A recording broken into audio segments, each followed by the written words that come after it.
मारगन ये मूवी में हैदराबाद शहर में युवा लड़कियों की रहस्यमय तरीके से मौत हो रही है। इसी का इन्वेस्टिगेशन करने के लिए मुंबई से एक कॉप ध्रुव को बुलाया गया है। अब देखना यह है कि ध्रुव इस सीरियल किलर को कैसे पकड़ेगा। इस इन्वेस्टिगेशन में कुछ सुपरनैचुरल इवेंट्स भी होते हैं जो इस केस को और भी इंटरेस्टिंग बना देते हैं। तो चलिए बिना किसी देरी के इस मूवी का एक्सप्लेनेशन शुरू करते हैं। मूवी की शुरुआत में हमें दिखाया जाता है कि एक लड़की किसी से बात कर रही होती है। वह कहती है कि किसी ने बिना पूछे उसकी फोटो एक एड में छपवा दी है। जब वह गाड़ी में बैठकर वहां से निकलती है तो पुलिस उसका पीछा करने लगती है, क्योंकि पुलिस इस लड़की को उस सीरियल किलर से बचाना चाहती है। अब सीन कुछ महीने पहले शिफ्ट होता है। रात में कोई गाड़ी से लेजर लाइट रोड पर सेट करता है और उसी समय ऊपर की तरफ एक और आकर बैठ जाता है। कुछ देर बाद रम्या अपने बॉयफ्रेंड कार्तिक के साथ देर रात अपनी बर्थडे पार्टी मनाकर लौट रही होती है। कार्तिक उसे उसके घर से थोड़ी दूरी पर ड्रॉप कर देता है, क्योंकि रम्या के घर वाले कार्तिक के बारे में नहीं जानते। रम्या घर जाने से पहले कार्तिक को थैंक यू बोलती है आज की बर्थडे पार्टी और उस हार्ट शेप चेन के लिए जो उसने उसे दी थी। फिर वह अपने घर की तरफ निकल जाती है, लेकिन जैसे ही उसके पैर पर वह लेजर लाइट की रोशनी पड़ती है, एक इंसान गाड़ी से निकलकर रम्या की गर्दन पर इंजेक्शन मार देता है, जिसकी वजह से रम्या की बॉडी तुरंत पूरी ब्लैक हो जाती है और वह मौके पर ही खत्म हो जाती है। रम्या को मारते वक्त उसका चेन भी साइड में गिर जाता है। रम्या को गाड़ी में डालने के बाद उस इंसान को याद आता है कि रम्या का चेन गिर गया है। वह चेन उठाने जाता है, तभी और अचानक उस पर हमला कर देता है। अगले दिन सफाई कर्मचारी काम कर रहे होते हैं तो उन्हें रम्या की बॉडी कचरे के डब्बे में मिलती है। रम्या का यह सीन पूरी सोशल मीडिया पर वायरल हो जाता है, क्योंकि यह उसी के पेज से अपलोड किया गया था। कुछ ही देर में पुलिस भी आ जाती है और अपना इन्वेस्टिगेशन शुरू कर देती है। जो पुलिस वाले इस इन्वेस्टिगेशन को कर रहे थे वे अपनी रिपोर्ट लेकर सीनियर ऑफिसर को देते हैं, लेकिन वह सीनियर ऑफिसर उनकी कोई बात नहीं सुनता। फिर सीन मुंबई में शिफ्ट होता है, जहां ध्रुव को उसके ऑफिसर्स इस पोस्ट के बारे में बताते हैं। ध्रुव इस पोस्ट को देखकर बहुत शॉक्ड हो जाता है और किसी न किसी तरीके से इस केस का इन्वेस्टिगेशन करना चाहता है। ध्रुव ने अपना रेजिग्नेशन लेटर दे दिया था, लेकिन इस केस को देखकर वह फिर से पुलिस की जॉब ज्वाइन करने का रिक्वेस्ट डालता है। दरअसल ध्रुव का भी इसी टाइप के सिमिलर केस से कुछ रिलेशन है, जो हमें आगे चलकर पता चलेगा। उसी केस के दौरान ध्रुव पर भी इस इंजेक्शन से हमला हुआ था, जिसकी वजह से उसकी बॉडी का लेफ्ट साइड का पार्ट पूरी तरह ब्लैक हो गया है। ध्रुव का लेफ्ट पार्ट थोड़ा वीक काम करता है और इसी वजह से उसने रेजिग्नेशन दिया था।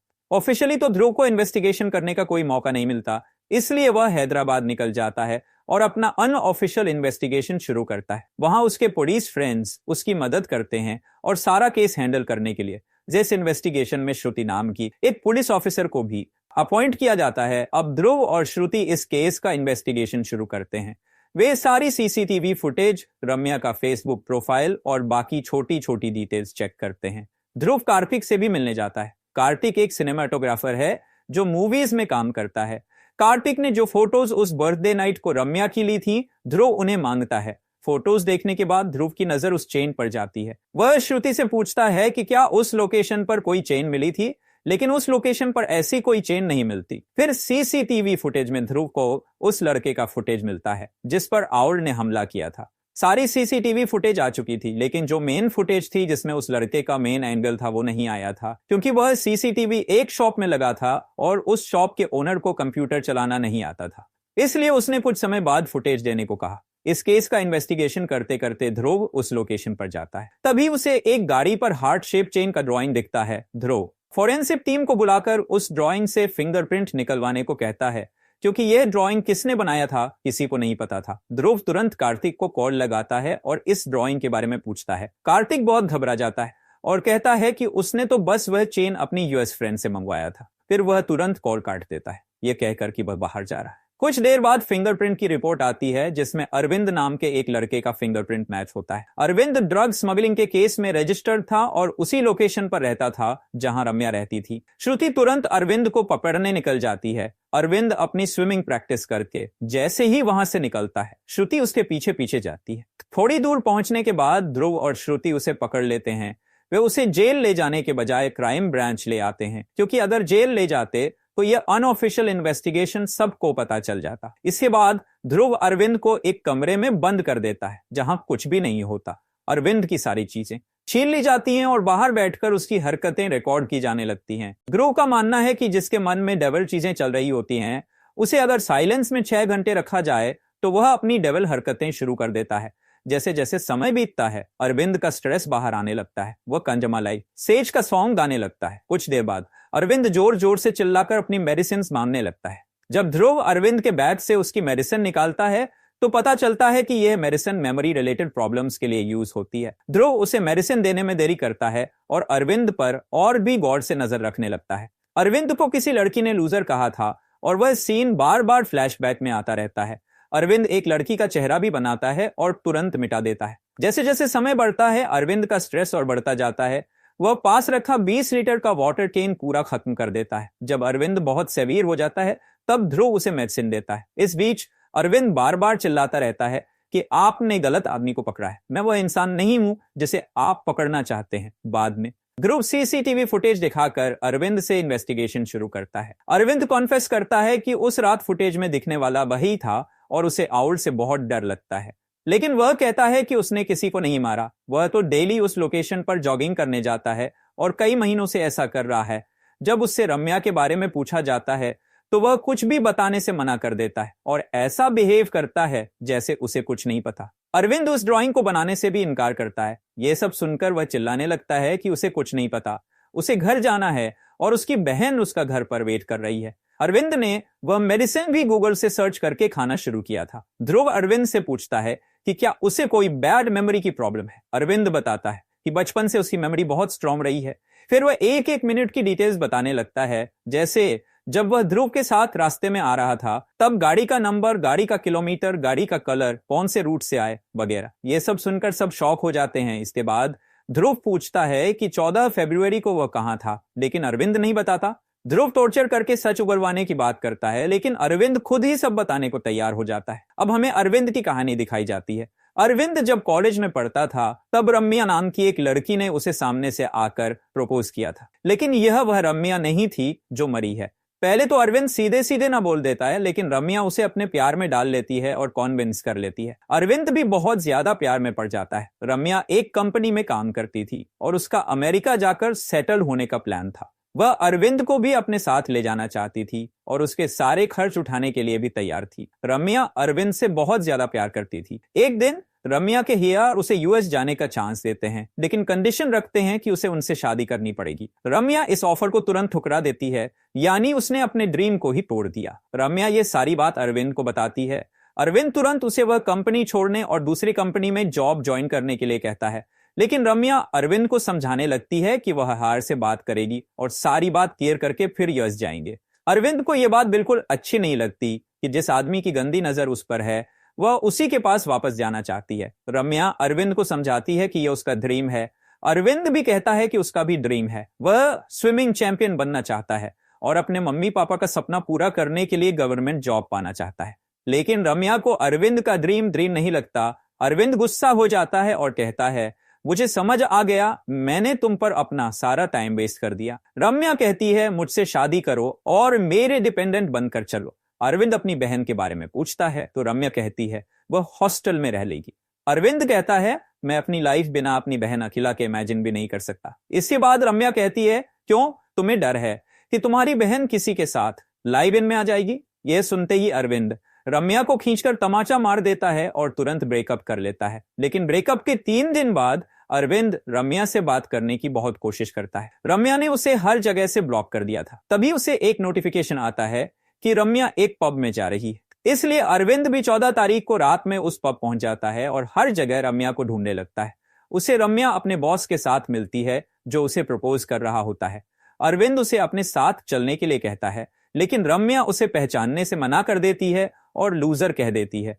तभी उस पर एक कांच की बोतल पड़ती है जो एक पुलिस ऑफिसर ने मारी थी। उस पब में रेड हुई थी क्योंकि पुलिस को इन्फॉर्मेशन मिली थी कि वहां ड्रग स्मगलिंग होता है। इस वजह से पुलिस ने सभी के फिंगरप्रिंट्स लिए, जिसमें अरविंद का नाम भी आ गया था।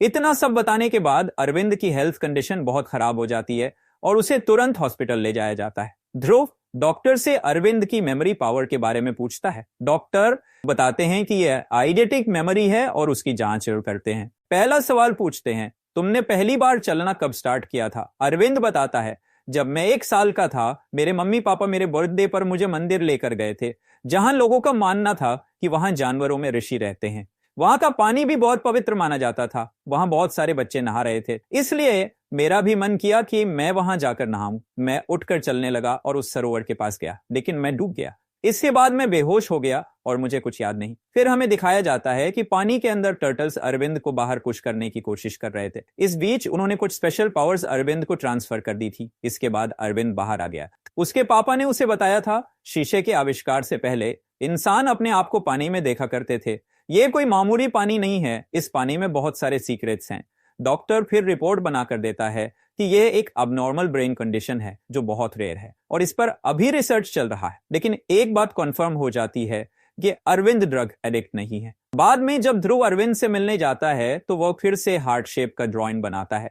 जब ध्रुव उससे पूछता है तो अरविंद कुछ भी बताने से मना कर देता है। इसलिए ध्रुव उसे अरेस्ट करने की धमकी देता है। अरेस्ट की बात सुनते ही अरविंद बहुत रिक्वेस्ट करने लगता है कि वह सब बता देगा, क्योंकि अगले कुछ दिनों में उसका स्विमिंग कंपटीशन है। फिर अरविंद सभी को अपने स्विमिंग पूल पर ले जाता है जहां वह प्रैक्टिस करता है। वहां जाकर वह डाइव मार देता है। पूल के अंदर अरविंद मेडिटेशन करने लगता है।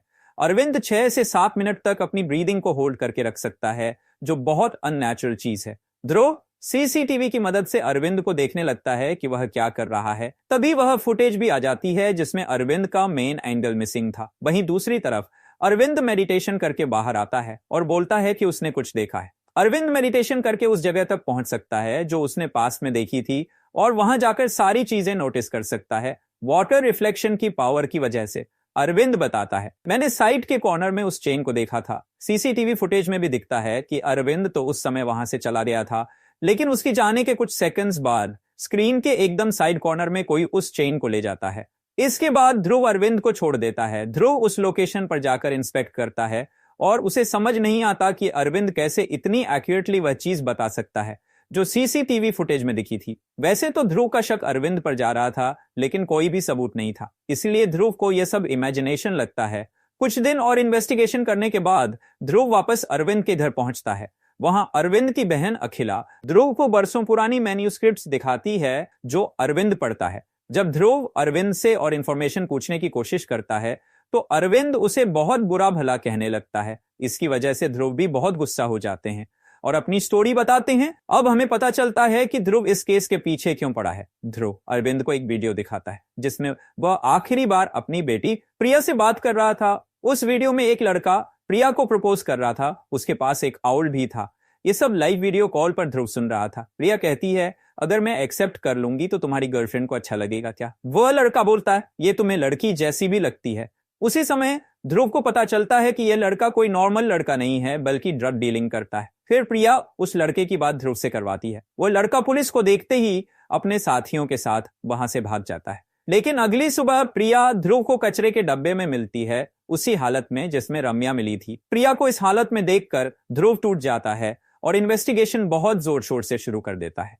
इन्वेस्टिगेशन के दौरान पता चलता है कि जो इंजेक्शन प्रिया को लगाया गया था वह बहुत टॉक्सिक था और उसमें कोकेन और मेलानोटन का मिक्सचर था। इसलिए ध्रुव ने एक एक आदमी को मारना शुरू कर दिया जो इस केस से लिंक थे। लेकिन जब वह एक जगह पहुंचा तो इन्वेस्टिगेशन करते समय किसी ने पीछे से आकर ध्रुव को इंजेक्शन लगा दिया था, लेकिन वह इंजेक्शन गलत जगह लगा था, जिसकी वजह से ध्रुव की बॉडी पूरी तरह अफेक्टेड नहीं हुई थी। जब उसने फिर न्यूज में उसी टाइप की एक लड़की की मौत सुनी तो वह चुप नहीं बैठ सका और इस केस की इन्वेस्टिगेशन में लग गया। ध्रुव कहता है, मेरी बेटी भी तेरी बहन जैसी थी। इसके बाद अरविंद भी पूरी तरह कोऑपरेट करने की बात करता है। इस बार अरविंद फिर से वही मेडिटेशन ट्राई करना चाहता है, लेकिन ध्रुव उसे सेफ रखने के लिए मरीन ट्रेनिंग सेंटर में ले आता है। वहां सीनियर ऑफिसर्स पूरी निगरानी रखते हुए अरविंद को मेडिटेशन करने के लिए कहते हैं। अरविंद का सपना था कि उसे गवर्नमेंट जॉब चाहिए, इसलिए ध्रुव अरविंद को सजेस्ट करता है, तुम इस अपनी पावर को अच्छी जगह यूज करो, यूपीएससी क्लियर करो और मैं तुम्हारी इसमें पूरी हेल्प करूंगा। अब अरविंद मेडिटेशन करने चला जाता है।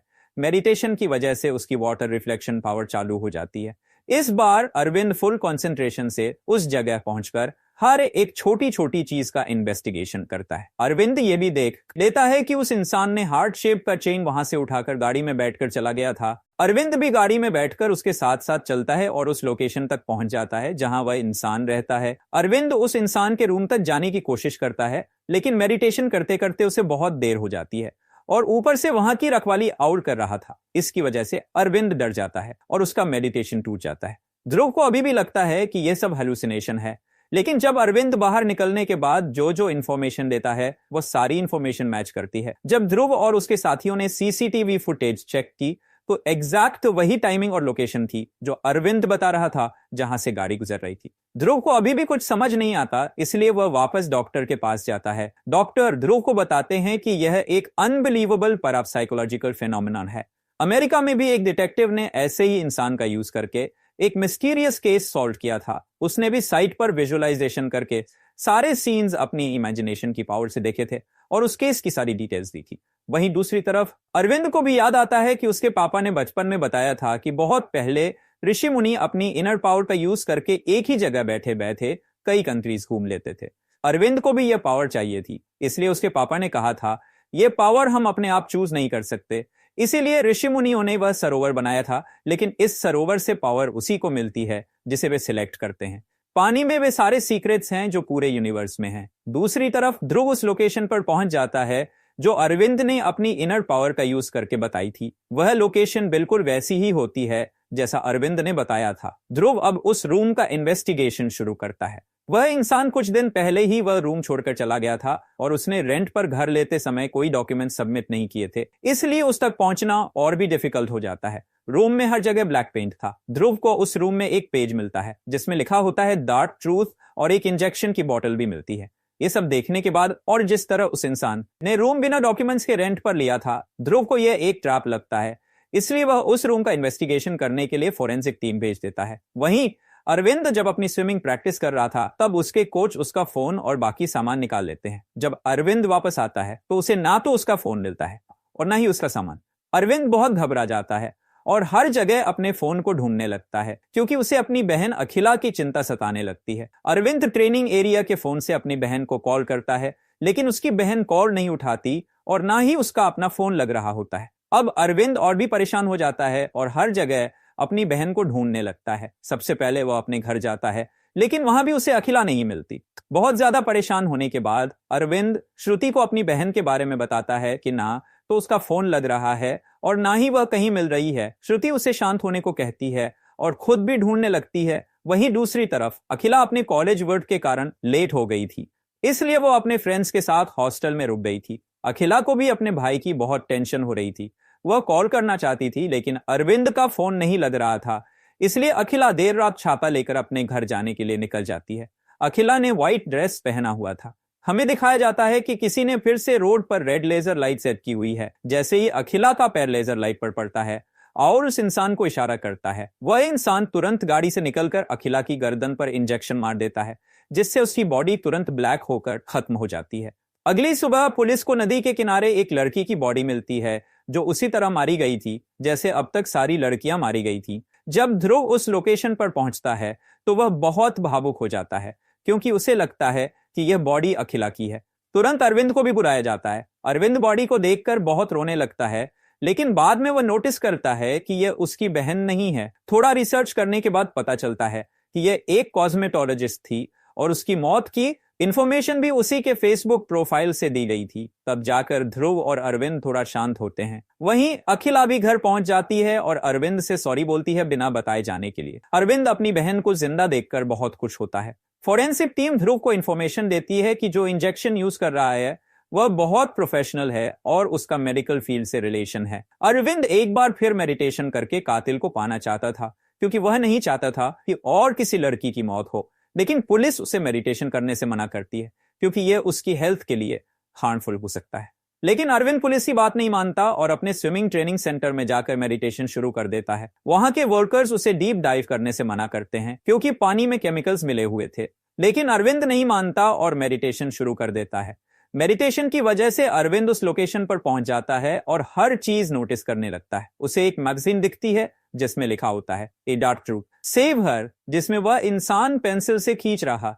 इसके बाद वह इंसान अपना फेस खोलने वाला होता है, लेकिन तभी अरविंद का मेडिटेशन टूट जाता है क्योंकि वह पानी में ज्यादा देर नहीं रह पाता। मेडिटेशन टूटने के बाद अरविंद बहुत सीरियस हो जाता है और उसे हॉस्पिटल में एडमिट कर दिया जाता है।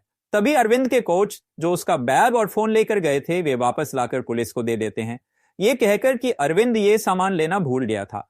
जैसे ही अरविंद की आंख खुलती है वह हॉस्पिटल से तुरंत भागकर निकल जाता है। ध्रुव अरविंद को देख लेता है और उसके पीछे पीछे चल पड़ता है। अरविंद सीधा स्विमिंग कंपटीशन में जाता है, लेकिन जब उसका नाम अनाउंस किया जा रहा होता है तब उसका कोच कहता है कि वह नहीं आएगा, वह यूजलेस है।